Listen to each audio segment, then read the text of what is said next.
Baik, langkah selanjutnya setelah kita merubah bahasa dari deskripsi kata-kata ini menjadi persamaan kimia, langkah selanjutnya adalah kita setarakan dulu reaksinya.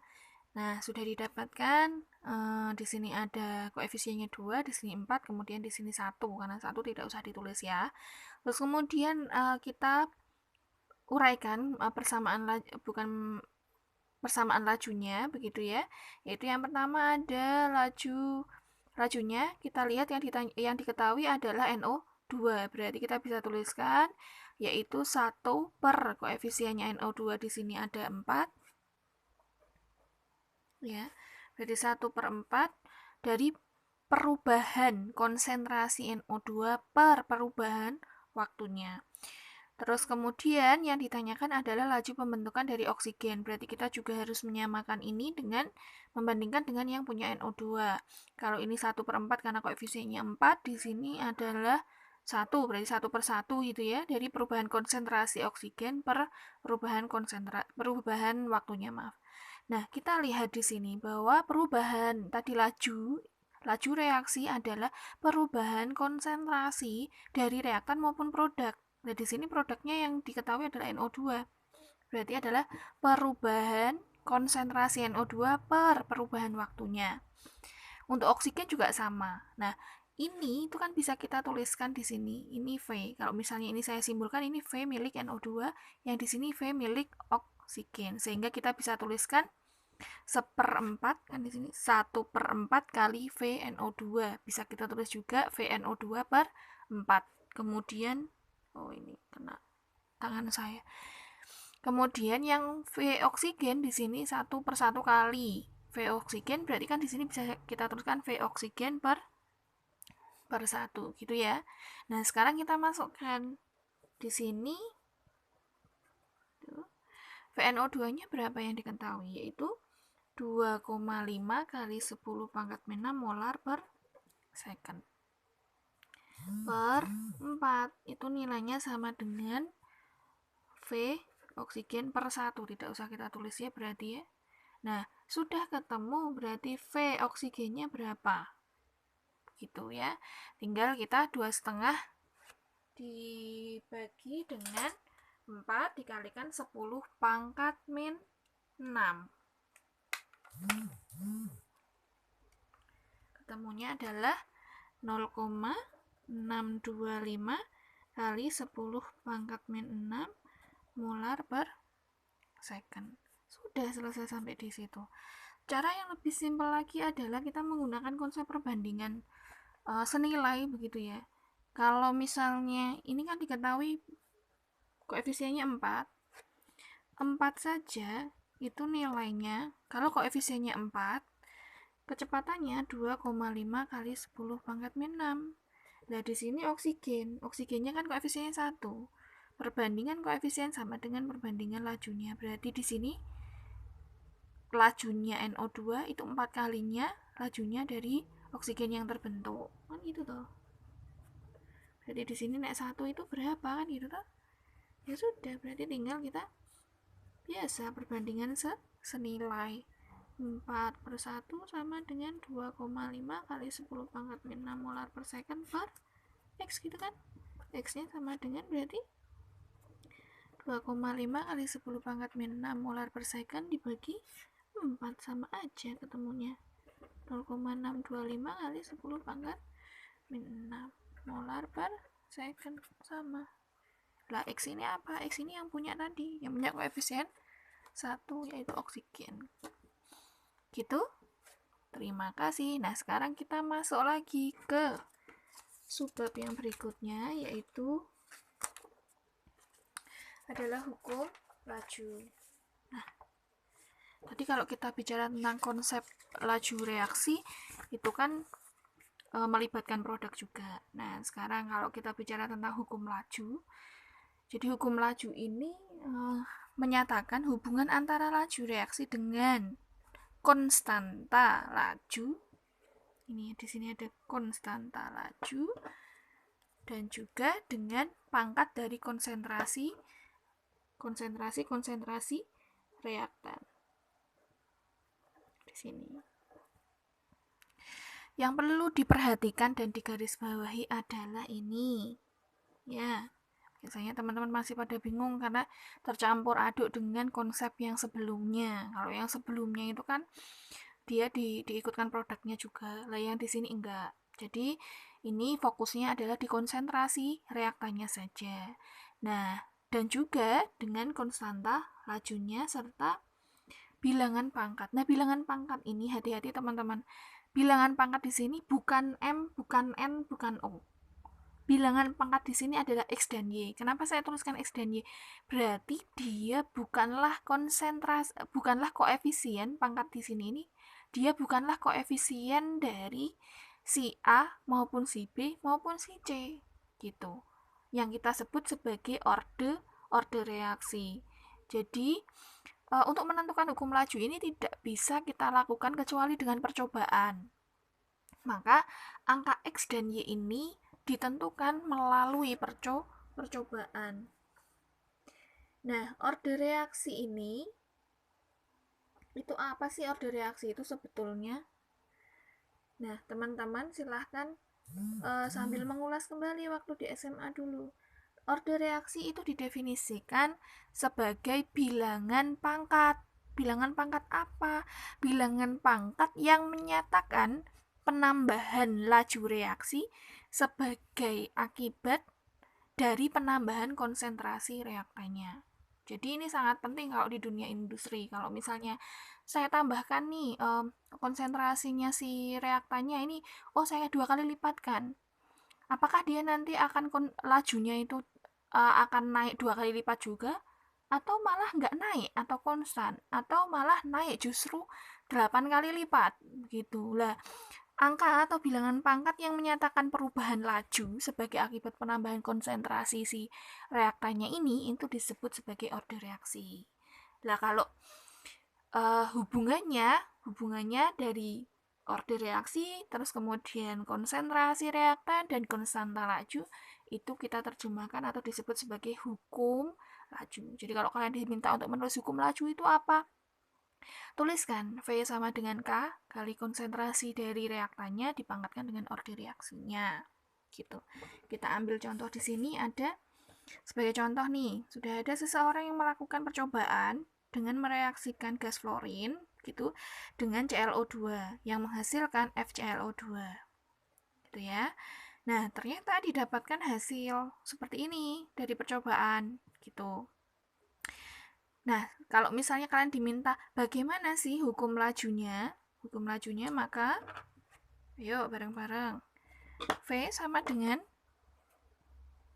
kalau saya tulis K kali FClO2 betul apa tidak? Tidak ya. Jadi yang berperan adalah si reaktannya. Jadi V dikalikan dengan K kali konsentrasi dari F2 dikalikan konsentrasi dari ClO2. Cukup sampai di sini? Tidak. Saya pangkatkan 1, ini pangkatkan 2, betul apa salah? Tidak benar juga, karena di sini orde reaksi itu bukan koefisien. Saya ulangi lagi, orde reaksi bukan koefisien. Nilainya ditentukan berdasarkan percobaan. Kecuali nanti kalau misalnya sudah di subbab nanti yang selanjutnya itu akan diketahui namanya reaksi-reaksi elementernya. Kalau sudah diketahui reaksi elementer, kita bisa menentukan hubungannya sama koefisien itu dengan orde reaksi pada tahap yang lambatnya. Itu nanti kita bahas nanti. Sekarang kita fokus ke sini dulu ya. Berarti di sini kita simbolkan dulu.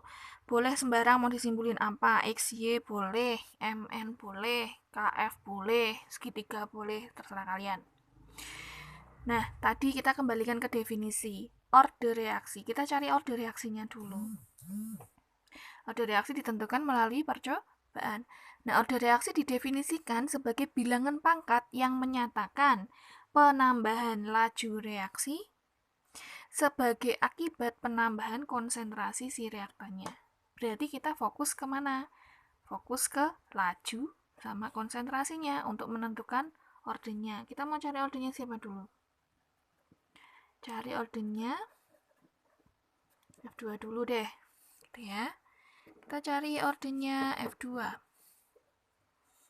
Nah, sekarang Kalau di SMA kalian mungkin sudah tahu ya, maksudnya cara umumnya adalah lihat dulu, ini ditutup dulu begitu. Kalau mau cari order reaksinya F2, cari yang ClO2-nya konstan begitu, yaitu data nomor 1 sama 3 nanti dituliskan ini, terus nanti pangkatnya masuk sini gitu ya. Sebenarnya dengan melihat saja kita bisa, kalau kita sudah paham konsepnya. Tadi order reaksi itu apa sih? Bilangan pangkat yang menyatakan penambahan laju reaksi, penambahan laju reaksi, penambahan laju reaksi akibat penambahan konsentrasi reaktan. Nah, kalau kita pakai data 1 2 kan nggak ada penambahan konsentrasi reaktan. Jadi kita pakai data yang 1 dan 3.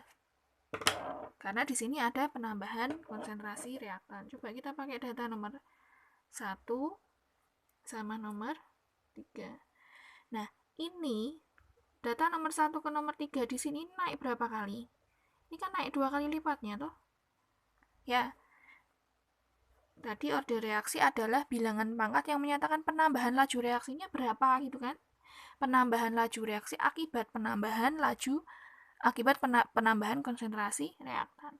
Nah, di sini kita lihat data nomor 1 ke data nomor 3. Di sini naik berapa kali nih? Ini kan bisa kita coret toh. Thread gitu toh. Terus berarti 2,4 dibagi 1,2 berapa? Kan 24 dibagi 12. Berarti berapa itu? 2. Nah, ordernya itu berarti adalah berapa sih bilangan pangkatnya yang menyatakan penambahan laju reaksinya sebagai akibat penambahan reaktannya gitu. Berapa berarti di sini angkanya? Angkanya otomatis adalah 1. Berarti nilai X di sini sudah ketemu nih. X-nya adalah 1. Ordernya F2 berarti sama dengan 1. Gampang tau sebenarnya kalau pakai cara begitu nggak usah ngitung sedikit lah gitu ya. Ini kan juga 2 kalinya gitu. Sekarang kalau mau pakai yang cara panjang Bu, boleh kita lihat pakai cara yang panjang. Kalau pakai cara yang panjang nggak pakai logika, ya pakai logika tetap ya, cuman lebih panjang secara matematika. Maka kita masukkan dulu, betul, kita lihat yang konstan di ClO2 nya yang konstan 1 dan 3, berarti kita pakai data 1 dan 3. Boleh tak kita karena perbandingan, yuk kita balik aja ya, V3 sama V1. Kita tuliskan hukum lajunya, K kali F2 pangkat X dikalikan dengan ClO2 pangkat Y. Terus kemudian di sini datanya V3-nya yaitu 2,4 kali 10 pangkat min 3 per apa ini satuannya di sini sudah sama ya, molar per second.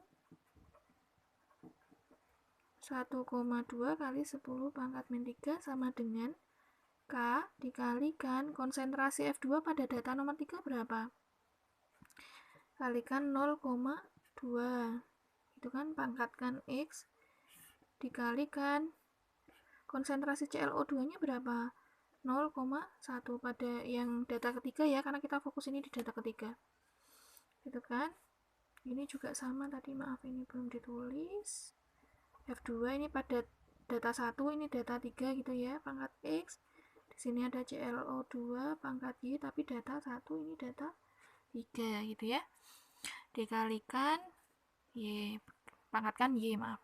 Di sini juga K. Yuk sekarang data yang pertama. Ini 1,2 kali 10 pangkat min 3. Terus kemudian yang ada di sini F2-nya berapa? Yaitu 0,1 pangkat X. Dikalikan data yang nomor 1 ini di sini berapa? 0,01 pangkat Y. Maaf ya, yang di sini ini tadi data 3 adalah 0,01. Yuk kita coret-coret sekarang. K-nya sama, kita coret. Ini sama kan? Berarti boleh dicoret? Coret, coret. Ini sama, kita coret. Terus, ini sama, coret, coret gitu ya. Nah, sekarang berarti tersisa berapa? 2,4 bagi 12, 2,4 dibagi 1,2. Kan 2 tuh. Ya kan? Terus ini 0,2 bagi 0,1 karena pangkatnya sama, berarti kan boleh 0,2 per 0,1 pangkat X gitu kan. Berarti 2 sama dengan berapa ini? 0,2 bagi 0,12 dong. X gitu kan ya. Nah, berarti X-nya sama dengan 1. Gitu caranya. Nah, sudah dapat nih. Sekarang yang order F, ini yang order F2 sudah dapat. Sekarang kita masuk ke order yang order yang miliknya ClO2. Kalau mau cara yang cepat tadi juga bisa. Untuk yang ClO2 kembali ke konsep order reaksi, yaitu berapa bilangan pangkat yang menyatakan perubahan laju reaksi akibat penambahan konsentrasi reaktan. Kita fokus yang di ClO2.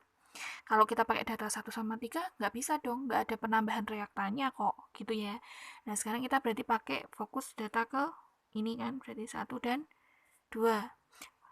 Konsentrasi yang pertama itu 0,01, kemudian dinaikkan konsentrasinya jadi 0,04. Berapa kenaikannya berarti? 4 kali. Berarti order, kita ini di sini fokusnya berarti ordernya, order milik ClO2. Ya, berarti kan 4 kali lipat penambahan konsentrasinya. Nah, sekarang kalau reaktannya tak kalikan 4, tak perbesar 4 kali, berapa sih penambahan lajunya kan gitu toh. Kalau kita cerita di definisinya. Nah, ini di sini. 1,2 kali 10 pangkat min 3 ini kan sama, ini bisa kita coret. Loh, dari kalau konsentrasi awalnya 0,01, laju awalnya 1,2 kali 10 pangkat min 3. Kalau tak naikkan konsentrasi reaktannya 0,04, kok jadi 4,8 ya? Gitu ya. Berarti ini naiknya berapa ini penambahan penambahan lajunya. Berarti kan 4,8 bagi 1,2. Berapa itu? 48 bagi 1,2 yaitu 4 juga. Berarti pangkat Y. Nah, ini Y-nya berarti berapa? Y otomatis sama dengan 1. Selesai. Berarti ini di sini adalah 1. Berarti kalau kita di jawabannya sudah ketemu ya, berarti hukum lajunya yaitu K kali F2 pangkat 1, kemudian ClO2-nya pangkat 1. Kalau mau kalian jabarkan dengan cara seperti ini sama aja. Silakan dibuat sendiri, berarti ini nanti pakai data V2, ini data V1. Gitu. Terima kasih.